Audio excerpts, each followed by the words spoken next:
Bismillahirrahmanirrahim. Assalamualaikum warahmatullahi wabarakatuh.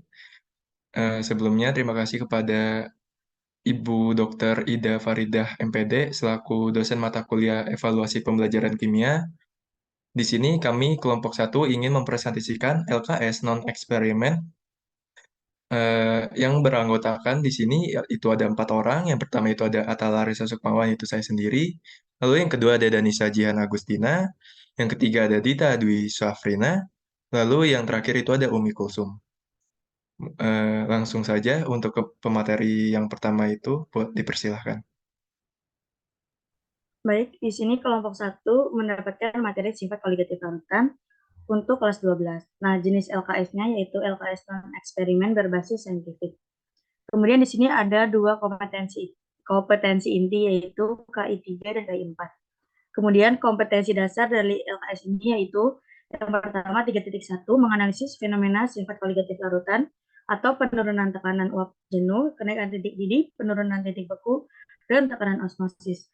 Kemudian yang kedua yaitu 4.1 menyajikan hasil penelusuran informasi tentang kegunaan prinsip sifat koligatif larutan dalam kehidupan sehari-hari. Adapun IPK-nya yaitu 3.1.1 menganalisis dan menyimpulkan penyebab sifat koligatif larutan.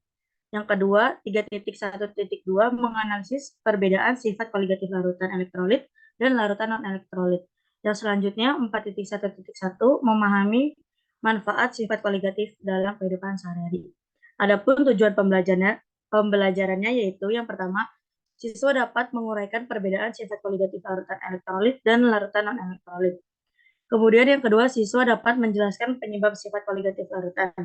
Dan yang terakhir, siswa dapat memberikan contoh manfaat sifat koligatif dalam kehidupan sehari-hari. Materi selanjutnya akan dijelaskan oleh teman saya.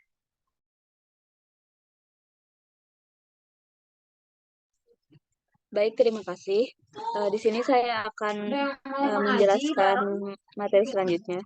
Yaitu di sini disediakan wacana tentang sifat koligatif larutan. Kemudian, berdasarkan wacana yang telah diberikan, siswa diminta untuk menjawab beberapa pertanyaan yang disediakan. Yaitu yang pertama, mengapa pada sifat koligatif jenis dan ukuran zat terlarut tidak berpengaruh, tetapi jumlah zat terlarutnya berpengaruh. Yang kedua, zat-zat terlarut seperti apakah yang mempengaruhi sifat koligatif larutan. Dan yang ketiga yaitu mengapa zat terlarut dapat mempengaruhi kenaikan titik didih dan penurunan titik beku. Mungkin itu saja dari saya. Untuk selanjutnya akan disampaikan oleh rekan saya.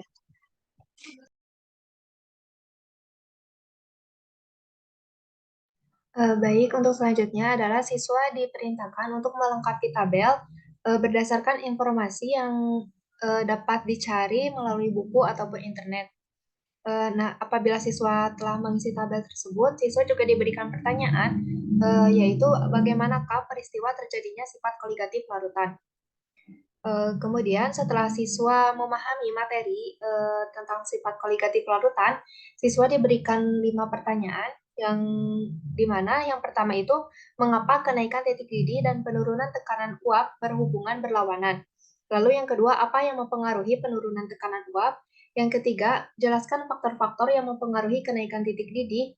Yang keempat, bagaimana hubungan antara kenaikan titik didih dengan penurunan titik beku. Lalu yang terakhir adalah soal berdasarkan gambar. Lalu siswa harus menjelaskan gambar tersebut. Nah, untuk yang terakhir adalah membuat kesimpulan berdasarkan hasil diskusi yang telah dilakukan. Nah, apabila siswa telah melakukan diskusi dan membuat kesimpulan, siswa diharuskan mempresentasikan hasil diskusi tersebut.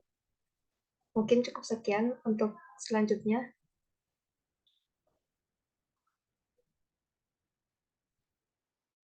Baik, di sini ada rubrik penilaian jawaban lembar kerja siswa yang di mana itu ada 10 pertanyaan dengan 3 kriteria penskoran. Yang pertama itu jika siswa tidak dapat menjawab soal, itu akan diberi skor 1.